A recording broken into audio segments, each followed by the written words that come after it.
All India organisation of chemist and druggist यांनी दिनांक 20 मे 2026 रोजी अखिल भारतीय केमिस्टचा देशव्यापी बंद जाहीर केलेला आहे। आता आम्ही हा बंद का केला याची काही कारणं आहेत ते तुमच्यासमोर ठेवतो। यामध्ये आपल्या देशामध्ये drug and cosmetic act 1940 amendment 45 नुसार हा औषधी व्यवसाय चालतो।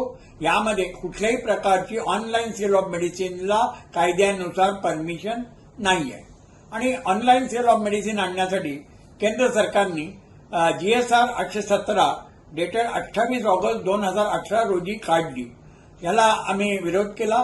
त्यानंतर माननीय प्रीती सुदान प्रमुख सचिव अन्न आणि औषध मंत्रालय आमची सभा घेतली आणि या सभेमध्ये सर्व भागीदारांनी या देशात जर तुम्हाला ऑनलाईन सेल ऑफ मेडिसिन आणायची असेल तर ई प्रिस्क्रिप्शन आणावं अशा प्रकारची सूचना केली आणि त्यांनी ती मान्य करून ती आणण्यासाठी आम्हाला आश्वासन दिले।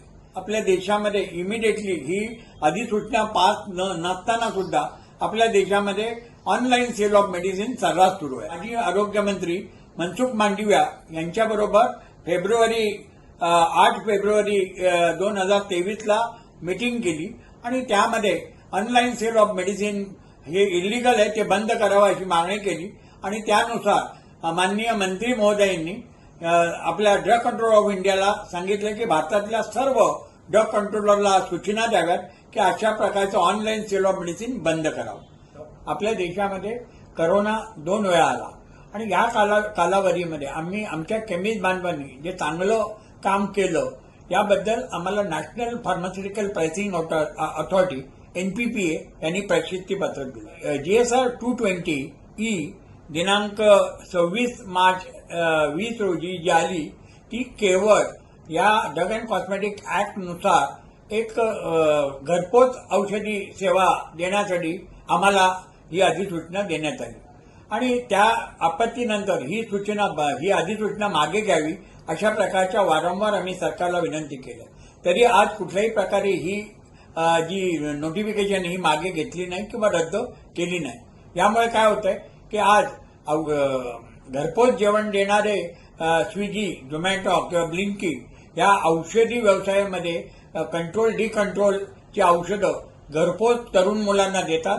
यामध्ये आपण म्हणू की नशेली औषधं किंवा गर्भपाताच्या गोळ्या या किंवा नॉर्कोटिकची औषधं ही कुठल्याही प्रकारे औषधं देण्याची प्रक्रिया न करताना ड्रग अँड कॉस्मेटिकचं उल्लंघन करून हे करण्यात आले। त्यामुळे ही 220ची जी GSRची नोटीस आहे किंवा अधिसूचना आहे ती सरकारने त्वरित मागे घ्यावी किंवा रद्द करावी अशी आमची मागणी। आपल्या देशामध्ये औषधीचे भाव केंद्र सरकारचं नॅशनल फार्मास्युटिकल प्राइसिंग अथॉरिटी म्हणजेच NPPA करतं आणि यानुसार DPCO 2013 म्हणजे ड्रग प्राइस कंट्रोल ऑर्डर 13 ही अस्तित्वात आली। या ऑर्डरनुसार आमचे जे केमिस्ट रिटेल केमिस्ट आहेत यांना 16% नियंत्रित औषधामध्ये आणि 20% अनियंत्रित औषधामध्ये नफा किंवा मार्जिन मिळतं। त्याचप्रमाणे आमचे जे घाऊक किंवा ठोक व्यापारी आहेत यांना नियंत्रित औषधांमध्ये 8% आणि अनियंत्रित औषधामध्ये 10% मार्जिन मिळतो।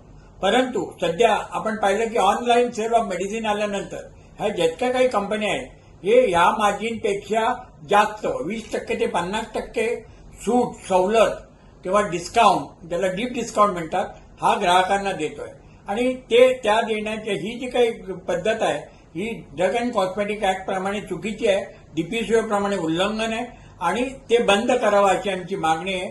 आपल्या देशातले 12.5 लाख केमिस्ट हे नागावले जातात किंवा त्यांना देशोधडीला लागणार 817 GSR रद्द करावी, 220 रद्द करावी, डीप डिस्काउंट बंद करावी अशी आमची मागणी गेल्या अनेक वर्ष सरकारने अजूनही पुरी नाही केली। त्यामुळे आम्ही हा बंद पुकारलाय। याच्यामध्ये सर्व केमिस्ट बांधवांनी सामील व्हावं अशी माझी विनंती आहे। नमस्कार, धन्यवाद।